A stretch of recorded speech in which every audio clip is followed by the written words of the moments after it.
Welcome back, boys, to another video on the channel. In today's video, we're going to be talking about my top 6 players that I'm excited for in this upcoming regular season.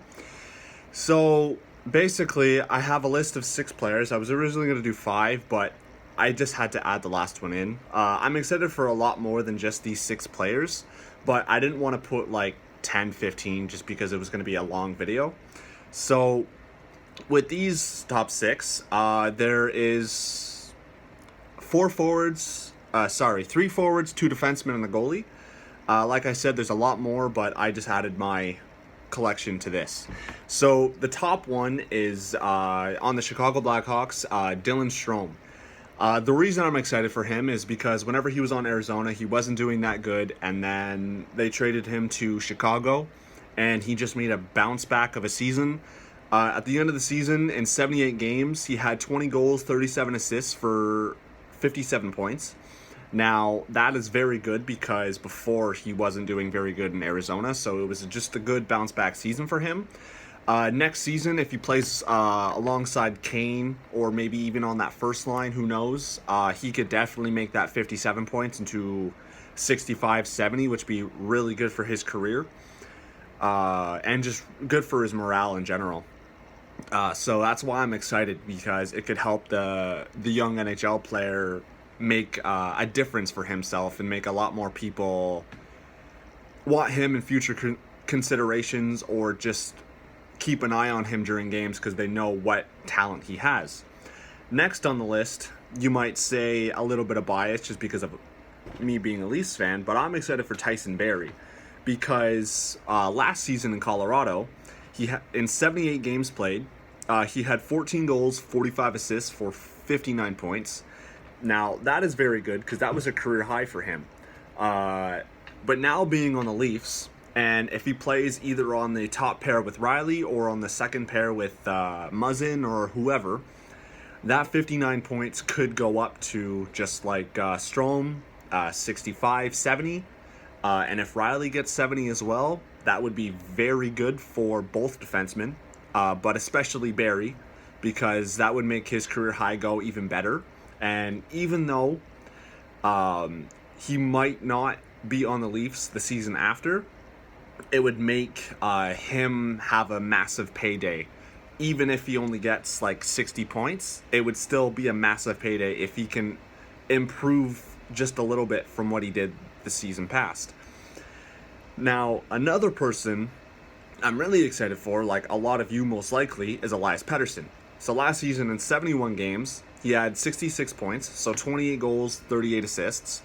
Now, if he wasn't injured for the 11 games that he was out, I wouldn't be surprised if he was close to 80 points, just because how unreal he is with his skills and his hockey IQ and everything.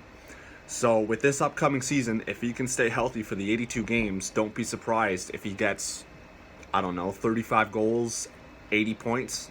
That would be very good for him. Like, I'd be so impressed with him. We'll just have to see, though. If he does get the 80 points, you never know. You could see Vancouver in the playoffs. But without Besser, maybe not. Next up on the list, another person who has switched teams during the offseason, Joe Pavelski. So on the Sharks last season in 75 games, he had 38 goals, 26 assists for 64 points. Now that he is on the Stars, which they acquired him in the offseason, he'll probably be playing on the second line, behind Tyler Seguin, obviously. On the second line, whoever he plays with, either Gurianov, if he makes it up, or Rupe Hintz, or whoever, he can definitely improve the young guys and most likely make them better just because of his veteran presence. And if he can get even if he gets around the range of the 64 like he did last year for points, that would be very good for Dallas, and that could improve Dallas a lot more and push them up into the playoffs again, which would be really good for them.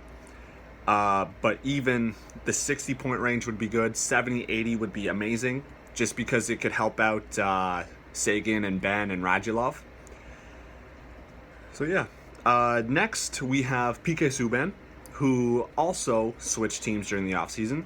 So in Nashville, in the 63 games that he played in, he had 9 goals, 22 assists for 31 points. Now, it was a bit of a down year for him because he was injured for 19 games. But 31 points isn't bad for PK. I know last season he had, I think it was like in the 50s. I can't remember the actual number. But with the change of scenery to the Devils, he could definitely make a statement. If you can get like 40 to 50 points playing alongside probably Will Butcher, that would really help him and help his career and get back to what he was in Nashville and in Montreal. But 31 points is still pretty good for PK Subban himself. So the last person on the list, I had to add a goalie just because he also had a change of scenery in the offseason. Sergei Bobrovsky. Now, he had, in 62 games played, he had 37 wins, 24 losses with a goals against of .258 and a save percentage of .913.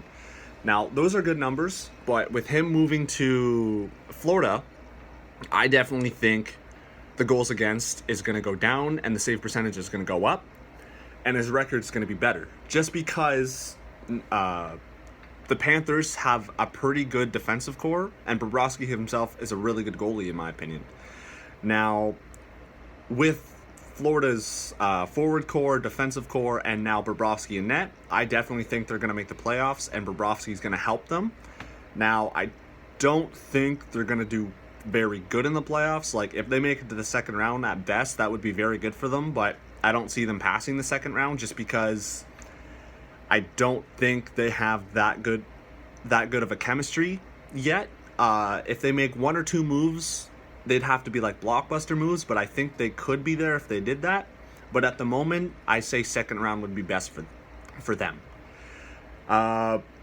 There are a couple other players that I was thinking of that I'm excited for, but I didn't add them. So a couple notable mentions are like Capo Caco, Jack Hughes, Panarin on the Rangers. But like I said, these were the 6 that I chose. So thanks for watching the video. Drop a like. Don't forget to subscribe, and thanks for watching.